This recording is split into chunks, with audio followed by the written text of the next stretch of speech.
തുമ്മുമ്പോഴും വളരെ ശക്തമായിട്ട് ചുമയ്ക്കുമ്പോഴൊക്കെ പലപ്പോഴും ലോവർ ബാക്കിൽ നടുവിൽ പെയിൻ അനുഭവപ്പെടാറുണ്ട്.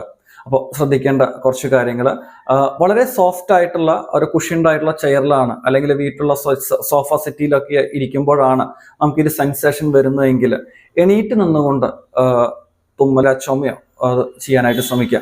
അതുപോലെ തന്നെ ഒരുപക്ഷെ നമ്മുടെ ഓഫീസിലോ ക്ലാസ് റൂമിലൊക്കെയാണ് നമുക്ക് ഈ ഒരു സെൻസേഷൻ വരുന്നതെങ്കിൽ ഇരുന്ന് ബെഞ്ചിലോ ചെയറിലോ ഇരുന്ന് നല്ല കൈ ഒന്ന് ഫോർവേഡ് വെച്ച് ഒന്ന് മുൻപോട്ടൊന്ന് ബെൻഡ് ചെയ്തിട്ട് തുമ്മാനോ ചുമയ്ക്കാനോ ശ്രമിക്കുക. അപ്പോൾ ഈ രീതിയിൽ ചെയ്യുന്ന സമയത്ത് നമ്മുടെ ലോവർ ബാക്കിൽ ഈ ഒരു പ്രോസസ്സ് ഉണ്ടാക്കുന്ന ഒരു ഇമ്പാക്റ്റ് നമുക്ക് കുറയ്ക്കാനും വേദന നമുക്ക് മെല്ലെ കുറച്ച് കൊണ്ടുവരാനായിട്ട് സാധിക്കും. എന്നിരുന്നാലും ശ്രദ്ധിക്കേണ്ട പ്രധാനപ്പെട്ട കാര്യങ്ങൾ, തുമ്മുമ്പോഴും ചുമയ്ക്കുമ്പോഴും നമ്മുടെ ലോവർ ബാക്കിൽ ഉണ്ടാകുന്ന പെയിൻ എന്ന് പറയുന്നത് ഒരു സൈൻ മാത്രമാണ്. അപ്പോൾ ഈ ഒരു സൈനിന്റെ അണ്ടർലൈങ് ആയിട്ടുള്ള ഇഷ്യൂസ് എന്താണ്?